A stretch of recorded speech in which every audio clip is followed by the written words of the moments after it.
l'idée, c'est dans un premier temps, je vais donc vous évoquer peut-être l'approche spécifique qui est la mienne par rapport à cette rencontre que j'ai eue avec ce que j'appelle les sagesses des peuples racines, au-delà des peuples racines eux-mêmes.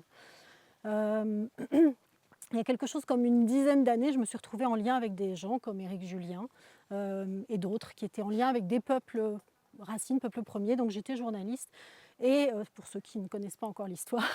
Et pour moi, ça a été comme une sorte de révélation de me dire mais finalement ces gens ont quelque chose en commun, bien qu'ils soient tous à des endroits très éloignés de la planète.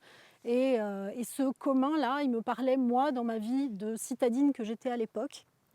Et surtout, il m'apportait beaucoup de réponses à qu'est-ce que je fais ici et pourquoi et voilà, quel est le sens de tout ça.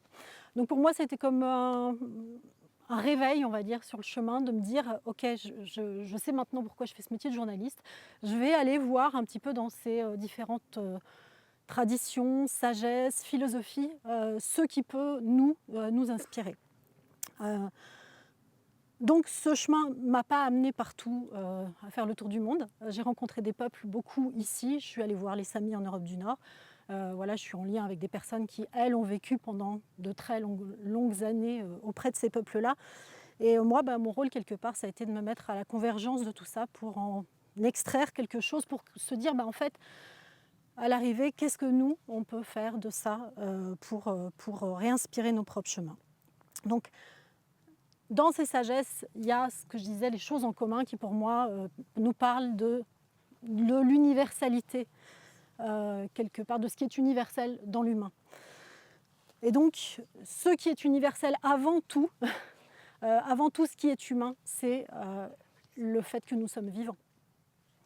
Le fait que ces peuples-là sont très en lien avec le vivant fait que aujourd'hui on peut s'en inspirer, mais ce qu'il faut savoir au-delà de l'inspiration, c'est que dans leur façon d'être au monde, dans leur façon de penser, ils sont imprégnés du vivant. C'est-à-dire c'est pas juste oh tiens je regarde un truc et ça va me donner une idée, ils sont véritablement reliés, ils sont enchâssés quelque part dans le modèle vivant.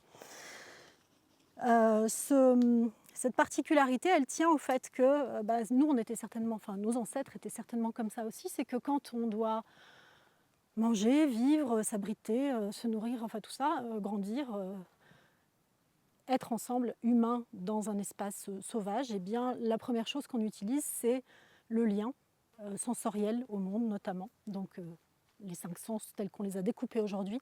Mais chez ces peuples-là, ils ne sont pas forcément découpés, justement. Et c'est ça qui est intéressant, c'est de se dire que ils vivent... Alors, je fais un « ils » qui généralise un petit peu. Il y en a qui peuvent encore, et il y en a qui ne peuvent plus, parce que la modernité est passée par là, que c'est un peu compliqué de vivre sur leur territoire. Qu'ils ont pris aussi des bons aspects de la modernité, parce que je ne suis pas là pour décrier le monde dans lequel on est, mais plutôt pour vraiment dire ok, quelle passerelle on peut créer entre ces mondes-là. Et tout ça, ça a fait que, dans leur façon de fonctionner, le fait d'être en lien comme ça avec le vivant, ça crée une forme de présence au monde. Et cette présence au monde, il se trouve qu'elle est propice à fonctionner ensemble, à vivre dans une quête d'équilibre et d'harmonie, parce que quand on n'a pas le choix et qu'on est face à des circonstances de vie difficiles, ils vivent beaucoup dans des milieux que nous considérions comme hostiles, qu'eux peuvent considérer comme difficiles, mais qu'ils connaissent, les banquises, la forêt tropicale, les déserts, etc. Eh bien, ça demande une qualité de présence pour pouvoir vivre dans ces espaces-là. Alors, un préalable important, qui est aussi un point commun dans les visions du monde que j'ai pu explorer en tout cas, c'est que tous ils nous parlent de l'idée que la vie est animée par une harmonie. La vie est un mouvement harmonieux. Si nous sommes là, c'est parce qu'il y a quelque chose qui fonctionne. Ce n'est pas le hasard, ou alors c'est le hasard dont parlait tout à l'heure Norman, mais donc le hasard qui n'est pas du hasard. Il y a quelque chose, il y a comme une forme d'harmonie qui est là. Donc beaucoup parlent d'intelligence, enfin quelque chose qui serait comme une intelligence de la vie. Il y a des mots, des Wakantanka, etc., qui sont mis chez les Lakota, par exemple. Ils ont chacun des noms pour définir ça. Nous, on parlerait de Dieu. mais peut-être que nous, notre Dieu est au-dessus, et eux, il est partout, et il nous anime à chaque instant. Donc ce préalable-là, il est important parce que la vie est donc animée par une harmonie, et donc ça signifie qu'il s'agit de danser avec cette harmonie pour arriver à fonctionner en équilibre. Et cette harmonie, bien sûr, elle est lisible, visible dans la nature, qui est en quelque sorte, pour eux, le mode d'emploi du vivant. Donc l'idée, évidemment, c'est d'apprendre à la lire. Aujourd'hui, pour nous, en tout cas, de réapprendre à la lire pour pouvoir danser avec. Et donc, pour vivre cette harmonie, ils ont des principes. Chacune de ces cultures a construit ses savoirs sur des principes de vie, des principes du vivant. Donc on les trouve chez les Kogi, mais on peut trouver quelque chose qui s'appelle des principes de vie ou des lois ou des tables de lois, etc. dans toutes ces traditions qui sont en fait des principes inspirés, lus dans la nature. Donc j'en ai exploré moi-même 8 dans un livre que j'ai publié il y a quelques mois. Alors j'ai exploré, ou plus précisément j'ai regroupé sous 8 principes de vie des choses qui sont donc fondamentales dans ces visions philosophiques du monde et qui peuvent donc aujourd'hui nous être plus qu'utiles parce que en fait ces principes ils nous indiquent justement comment rendre plus vivantes nos propres postures au monde et celles de nos organisations. Alors ces principes, vous les trouverez dans le petit booklet. Il y a des petits résumés comme ça. Mais je vais vous proposer d'en faire un petit tour d'horizon qui va nourrir aussi la deuxième partie de cet atelier. Alors, le premier principe, c'est l'idée que la vie cherche toujours son équilibre. Donc je l'évoquais, l'histoire de l'équilibre, de l'harmonie, c'est présent partout. Donc la vie est un jeu d'équilibre en mouvement. Il y a un Mamou Kogi qui expliquait à Éric Julien que la vie, c'est un ensemble de forces qui sont comme ça, qui fonctionnent entre elles et qui sont en équilibre. Mais s'il y en a une qui domine, eh bien, on va vers le chaos. Donc c'est vraiment d'un côté l'harmonie, de l'autre côté le chaos. Donc un choix. Donc cette harmonie, elle se joue dans les interactions entre les différents éléments du vivant et aussi entre les échelles du vivant. Donc la différence peut-être avec notre vision, quand on parle d'harmonie ou d'équilibre, c'est que nous, on va regarder à l'extérieur et pour eux, elle passe par l'intériorité. Je vais vous donner un exemple tout simple, c'est le climat. On observe le climat, on voit qu'il y a des courants, etc., qui font que le climat est ce qu'il est. On voit que les activités humaines éventuellement perturbent ce climat aujourd'hui, mais on ne se demande pas qu'est-ce qui, à l'intérieur de nous, crée ces perturbations. Dans la vision de ces peuples-là, il y a une évidence, c'est que notre colère est à l'origine de ce qui se passe aujourd'hui. Le réchauffement climatique, la colère que nous avons à l'intérieur, nous a poussé à créer tout un tas de choses qui, indirectement, petit à petit, ont créé, en tout cas, ont contribué au réchauffement climatique. Donc la question de qu'est-ce qui se joue à l'intérieur de l'être humain, elle est omniprésente. C'est le fondement de ce qui va émerger. Cet équilibre, alors, juste pour donner un petit point de repère, il y a trois points sur lesquels ils mettent, qu'on retrouve dans toutes ces traditions, sur lesquels ils mettent l'accent, c'est équilibrer les contraires. C'est quelque chose qu'ils apprennent en général à l'adolescence dans les rites de passage avant de devenir adultes. On en parlait un petit peu ce matin, équilibrer les contraires. C'est un chemin de vie, en fait, finalement, de croissance personnelle, que eux vivent en collectif. Il y a la question de l'équilibre entre les éléments. On trouve de façon universelle au moins 4 éléments, eau, air, terre, feu. La question est comment on équilibre ces différents éléments en soi, encore une fois. Je parlais de la colère qui est une sorte de feu, mais aussi, bien sûr, à l'extérieur de soi. Donc ça, c'est aussi un fondement, finalement. Comment on remet de l'équilibre dans ces 4 éléments autour de nous? Ça peut être une question qui est intéressante et hyper concrète pour nous aujourd'hui. Et la base de toute la base, c'est l'équilibre de ce qui crée la vie, c'est-à-dire l'équilibre entre le féminin et le masculin. Voilà, on parle en termes d'énergie, pas forcément de personne ou de genre, mais on parle d'énergie, l'équilibre entre les énergies féminines et les énergies masculines. On pourra rentrer, si vous avez besoin de si vous avez envie que je vous précise des éléments, je pourrais vous en préciser sur ça. Mais après, on rentre vraiment dans la philosophie plus pointue. Un deuxième principe essentiel que j'ai mis en avant, c'est l'idée que donc, tout ce qui est a une raison d'être. Donc là aussi, on est sur l'observation de la nature et l'observation du vivant. Si on regarde un écosystème, on voit que tout a sa place dans l'écosystème. Si une plante pousse à tel endroit, ça n'est pas par hasard. C'est parce qu'il y a il y a le sol, il y a les éléments du sol, tout ce qui est là lui permet d'être comme ça. Donc ça s'applique aussi dans leur vision aux êtres humains. C'est-à-dire que si nous sommes là, c'est parce que nous avons une raison d'être, nous avons une place, chacun individuellement. Il y avait un homme médecine Lakota, Takauchte, qui disait mais il n'y a pas une fourmi pareille à l'autre. Alors que bon, les fourmis, c'est quand même... on a vraiment l'impression que ça se ressemble beaucoup, mais non. Il y a, dans ces visions-là, en tout cas, chaque être a sa place, sa fonction, sa raison d'être particulière. Et donc, dans ces sociétés, il y a tout un cheminement qui existe pour travailler cette place et pour la trouver. Un troisième principe, c'est l'idée que je, donc le JE, qu'on appelle de plein de façons, alors parfois l'ego selon comment il est, le soi avec un grand S selon les visions. Je est un instrument qui doit être accordé. C'est-à-dire que puisque l'intériorité de l'être humain est essentielle à l'équilibre, eh bien, le je doit être en permanence travaillé, réaccordé. On trouve ça, en fait, à la fois c'est très visible dans ces traditions et à la fois ça semble, on ne le voit pas, parce que forcément travailler l'intériorité ça ne se voit pas toujours, mais quand les Bushmen par exemple se réunissent autour du feu, quand ils font des chants et des danses, quand les Lakota et d'autres vont faire des huttes de sudation, c'est vraiment ça, c'est se réaccorder, se réharmoniser sur le souffle de l'univers, l'intelligence de la vie, cette harmonie que j'évoquais tout à l'heure. Un élément, et le point très important quand même, c'est que dans ces visions-là, clairement, toutes les espèces vivantes savent qui elles sont, elles n'ont pas besoin de faire ce chemin-là. Et l'être humain, lui, à un moment, est déconnecté.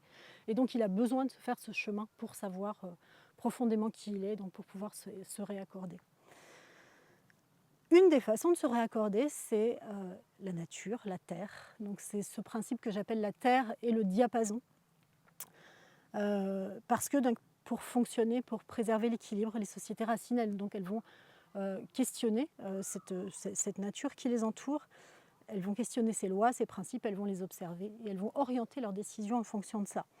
Juste pour donner un petit exemple, les Kogi, on l'a vu dans le petit film de ce matin, comment ils abordent l'idée que la Terre est un être vivant avec le cerveau, etc. Chez les aborigènes en Australie, mais on le trouve aussi chez les Kogi et ailleurs, il y a des organisations sociales qui fonctionnent avec des clans animaux. Chaque clan va connaître parfaitement l'animal de son clan. Chaque personne du clan va connaître parfaitement l'animal de son clan, va connaître l'écosystème dans lequel il évolue, etc. Ne va, a priori, chez les aborigènes, pas le manger, pas le chasser, donc il va le protéger. Et donc le fait qu'il y ait tous ces clans comme ça fait qu'il y a un équilibre qui est en miroir reconstitué entre les êtres humains et l'environnement dans lequel ils vivent, ils évoluent. Un autre principe, donc le cinquième principe, c'est la question du temps. Et là aussi, dans ces visions, évidemment, c'est la Terre qui donne le tempo. Donc c'est le temps de la nature, c'est ces cycles qui sont intégrés au fonctionnement des groupes humains pour pouvoir vivre en équilibre et permettre aux vivants de se renouveler. Alors ça, c'est certainement la loi qu'on a enfreint le plus depuis qu'on est devenu des sociétés technologiques, parce qu'on n'a pas questionné le temps du renouvellement des ressources, tout simplement. Donc c'est une loi de base.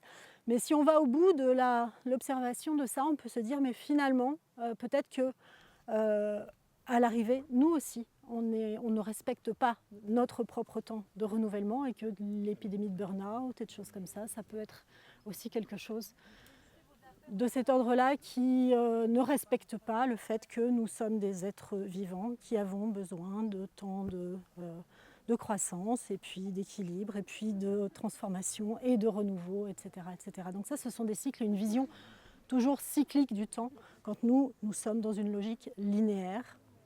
Et je dirais que la différence majeure entre notre vision et celle de ces peuples-là, mais qu'on trouve aussi dans d'autres traditions, en Asie notamment, c'est que la flèche du temps linéaire, en fait, elle s'inscrit dans un cycle, qu'on le veuille ou non.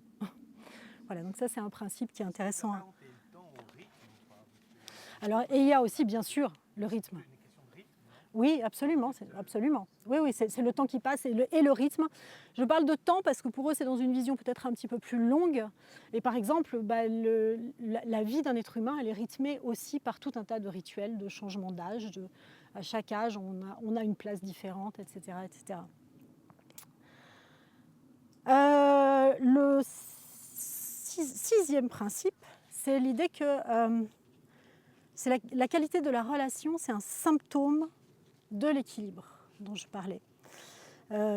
Parce que dans leur vision, la qualité de la relation est un symptôme de l'équilibre. Dans ces visions, c'est dans les invisibles de la relation que se créent les équilibres et les déséquilibres. Par exemple,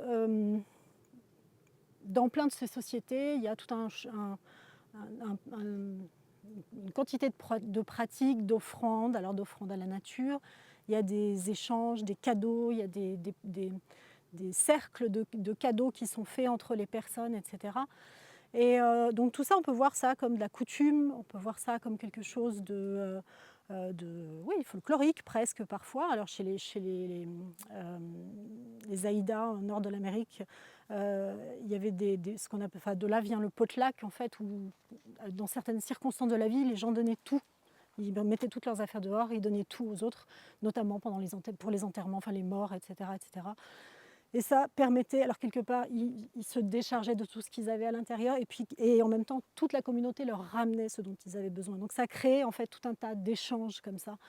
Et l'idée dans ça, c'est de se dire que c'est pas tant le cadeau, c'est pas tant l'objet qui était important, c'est la relation. C'est comment on prend soin de la relation et qu'est-ce qu'il y a dans cette relation qui est invisible, que l'on met en évidence à travers ce type d'échange et de pratique.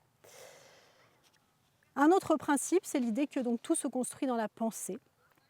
Donc les Kogi, on les voyait tout à l'heure, ils parlent de penser le monde. Et quand ils parlent de penser le monde, c'est que quand ils vont faire une action, avant de se mettre en route, ils vont passer des jours et des jours à penser ce qu'ils vont faire. Ils vont penser pas seulement quels matériaux je vais aller chercher ou de quoi j'ai besoin pour aller le chercher, quelles compétences. Ça va être qu'est-ce que ce que je vais faire va impacter autour de moi. C'est-à-dire qu'ils vont replacer le projet dans le contexte de toutes les relations pour voir comment, qu'est-ce que ça va changer en fait, encore une fois, dans la relation. Donc ça donne l'idée aussi, bien sûr, que c'est une pensée reliée, puisque quand on pense à faire quelque chose, eh bien, d'abord on va le penser en soi, on va l'imaginer en soi, on va le visualiser. Et cette pensée, elle a une autre particularité qui est intéressante aussi, c'est que ce n'est pas une pensée intellectuelle, elle rejoint peut-être des pratiques qu'on a eues tout à l'heure ou qu'on aura tout à l'heure, c'est qu'elle vient de... alors les Hawaïens disent qu'on pense avec ce qu'ils appellent le pico, qui se situe au niveau du dantian, enfin, sous le nombril quelque part, donc on pense avec les tripes. Et en tout cas, eux pensent avec les tripes, et pour que la pensée puisse arriver là, elle est passée un peu par là, elle est passée par les oreilles, elle est passée par la vue, elle est passée par les odeurs, elle est passée par tout ça, et elle a été alchimisée, elle est passée par le cœur. Et puis là, il y a un moment, il y a quelque chose à l'intérieur qui vient dire « Ok, on y va ».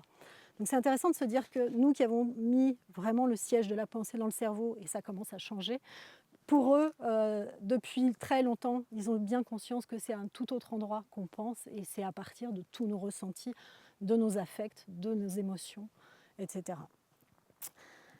Et donc ça donne aussi à l'arrivée quelque chose comme l'idée que la pensée de l'être humain, elle fait partie de l'écosystème. Et moi, quand j'ai découvert ça, j'avoue que ça m'a changé ma façon de penser. C'est-à-dire que j'ai commencé à me dire, ok, tiens, quand je commence à broyer du noir, qu'est-ce que je fais avec ça ? parce que c'est pas que moi que ça affecte, c'est l'ensemble, enfin c'est tout ce que je vais faire et donc beaucoup plus. Donc la pensée fait partie de l'écosystème. Et donc ça amène au 8e et dernier principe que j'ai développé, enfin que j'ai un peu développé dans mon livre. Je vous parlerai de 2-3 notions encore après, mais c'est donc ce 8e principe, c'est une seule intention, la beauté. La beauté dans le sens Ojo des Navarros, c'est-à-dire c'est un terme, beauté Ojo, qui rassemble l'amour, la joie, l'humour, la compassion, l'équilibre, la santé, la prospérité, etc. Enfin tout ce qui vient dans un registre qui nous amène quelque part du bien-être. Et dans leur philosophie, l'idée c'est on alimente ça. Et si quelque chose se présente qui n'est pas dans ce cercle-là, eh bien on ne l'alimente pas. On fait quelque chose pour pouvoir re-rentrer dans le cercle. Ça aussi c'est une pratique qui est vraiment intéressante parce que dans les visions, on retrouve cette idée de beauté ailleurs, sous d'autres formes, dans la plupart de ces cultures. Enfin, en tout cas, toutes celles que j'ai étudiées, il y a vraiment l'idée de créer de la beauté d'une façon ou d'une autre, de donner le temps à la beauté d'émerger. Parce que, quelque part, c'est une garantie de la préservation de l'équilibre. Quand on la place au centre de l'attention des êtres humains, eh bien, l'équilibre peut se créer autour, une harmonie peut se créer autour.